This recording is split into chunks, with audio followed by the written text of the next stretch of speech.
আজকে বিল্ডিংয়ের সম্পর্কে কিছু আলোচনা করব। যারা কনস্ট্রাকশনের কাজ করেন এই বিল্ডিংয়ের সম্পর্কে আজকে কিছু আলোচনা করব। আমাদের দেশে কিছু কিছু কন্ট্রাক্টররা আছে, মানে তারা মাফে কাম নেয়, মাফে কাম নিয়ে কীভাবে তাড়াতাড়ি কাজটা শেষ করবে এই চিন্তা ভাবনা করে। তা আজকে আমি আপনাদেরকে বলবো, যেমন প্লাস্টার করেন যারা, দেওয়াল যে কোনো কাজকে মানে প্লাস্টার করেন সেই সম্পর্কে কথা বলবো।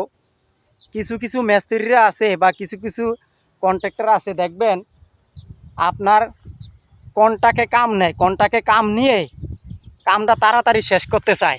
যে আগে পয়সা টাকা নিয়ে গেছে তাই না, এখন অল্প কিছু টাকা আছে, সে অল্প কিছু টাকার ভিতরে এই কাজটা কিভাবে উঠাবে, এটা কি সম্ভব? তখন কি করে জানেন?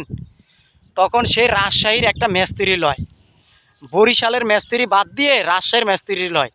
বরিশালের মিস্ত্রিরা কি করে জানেন? তারা নরম বালুতে দেওয়াল প্লাস্টার করে, দেওয়াল প্লাস্টার করে, ওইটা টিকসই থাকে বেশি, লাইফ গ্যারান্টি। আপনি যেখানে হাতুর শ্রেণী মারবেন এক সপ্তাহ পরে, যারা বরিশালের লোকেরা রাজমিস্ত্রি কাজ করেন, এক সপ্তাহ পরে হাতুর শ্রেণী মারবেন দেওয়ালে, অতটুকুই প্লাস্টার উঠবে, এর বেশি উঠবে না। আর যারা রাজশাহীরা দোরসা দিয়ে কাম করে, আপনি যেখানে হাতুর শ্রেণী মারবেন দেওয়ালে, এসে দ্বিগুণ উঠে যাবে চলটা ধরে, এবং কি সারপোকা বাসা করে। তা আসলে আপনারা চেষ্টা করবেন নরম বালু দিয়ে প্লাস্টার করতে, নরম বালু দিয়ে প্লাস্টার করবেন, আপনার দেওয়াল মজবুত হবে এবং কি টিকসই থাকবে।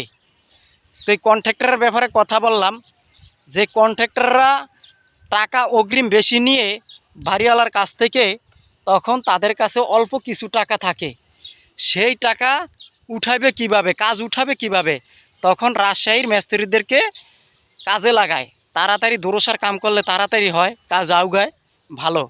তো যেই কোনো বাড়িওয়ালারা ভালো কাজ জানে প্লাস্টারের বা বিল্ডিংয়ের, তারা কোনো দিন দোরসার ভুরার কাম করতে দিবে না, নরম বালুর কাজ করবে।